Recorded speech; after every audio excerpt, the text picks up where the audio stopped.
Hai, perkenalkan nama saya Astrid Trivenena Hai dengan NIM 2310153.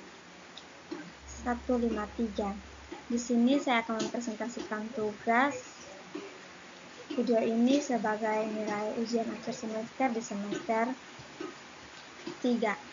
Baik, yang pertama-tama yang akan saya jelaskan itu tentang integrasi pengelolaan potensi darat dan pesisir serta lautan secara berkelanjutan.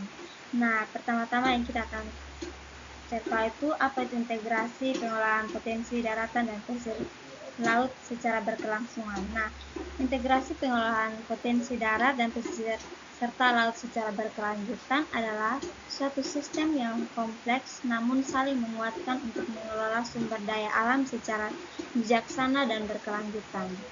Nah, pengelolaan sumber daya alam pesisir dan laut secara berkelanjutan dapat dilakukan dengan beberapa cara.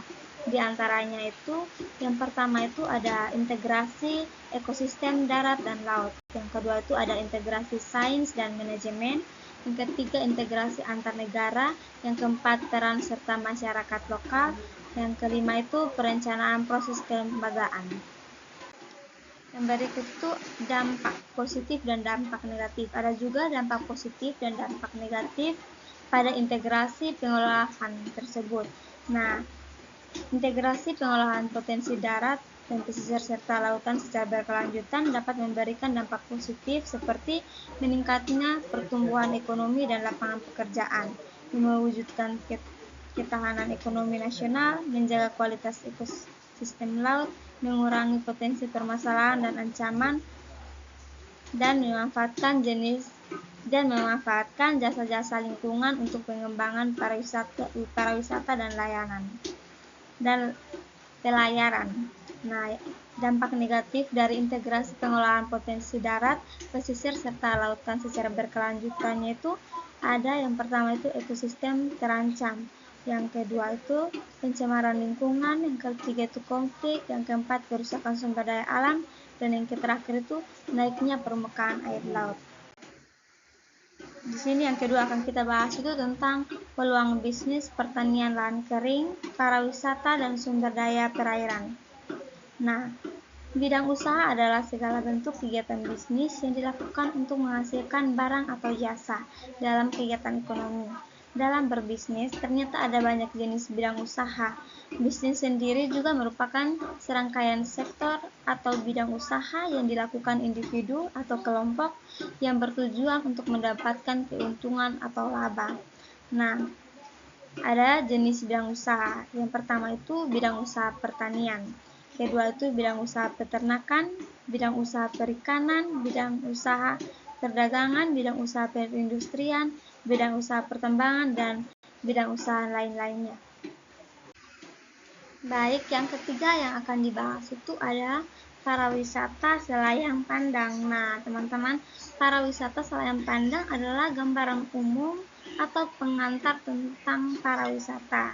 Nah, pariwisata adalah kegiatan yang juga melibatkan masyarakat dan dunia usaha untuk mengatur, mengurus, dan melayani kebutuhan wisatawan. Nah, pariwisata ini dapat memberikan banyak manfaat bagi masyarakat dan negara, seperti ekonomi, sosial budaya, lingkungan hidup, nilai pergaulan, iptek, peluang kerja, dan berwirausaha.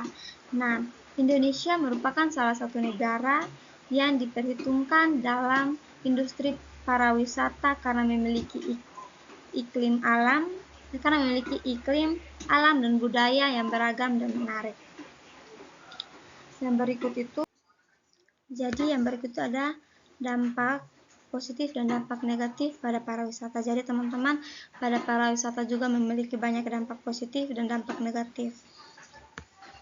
Dampak positif itu ada peningkatannya ekonomi, pelestarian budaya, penciptaannya lapangan kerja baru, pemberdayaan komunikasi lokal, pemeliharaan lingkungan, promosi keindahan lokal, keaktifan dan inovasi budaya, dan terakhir itu ada akulturasi budaya. Nah, pada dampak negatif itu terjadinya tekanan tambahan penduduk akibat pendatang baru dari luar daerah. Setelah itu ada juga timbulnya komersialisasi, berkembangnya pola hidup konsumtif, ketergantungannya lingkungan, dan semakin terbatasnya lahan pertanian. Berikut itu yang akan dibahas tuh siapa wisatawan itu. Nah, teman-teman, jadi wisatawan adalah orang yang melakukan perjalanan ke suatu tempat untuk tujuan rekreasi, berlibur, berbisnis, berobat, dan berolahraga ataupun menuntut ilmu. Nah, teman-teman, jadi wisatawan itu orang yang melakukan perjalanan untuk berlibur, berbisnis, berobat mungkin, atau menuntut ilmu di tempat yang jauh. Yang berikut itu yang dibahas adalah produk pariwisata di NTT. Nah, produk wisata dapat didefinisikan sebagai kesatuan antara komponen-komponen nyata dan tidak nyata berdasarkan aktivitas yang dapat dilakukan pada destinasi tujuan wisata. Nah, selain itu, produk pariwisata di NTT juga dapat memberikan manfaat yang besar bagi masyarakat. Yang pertama itu bisa meningkatkan pendapatan masyarakat, menambah lapangan pekerjaan atau membuka lapangan pekerjaan baru.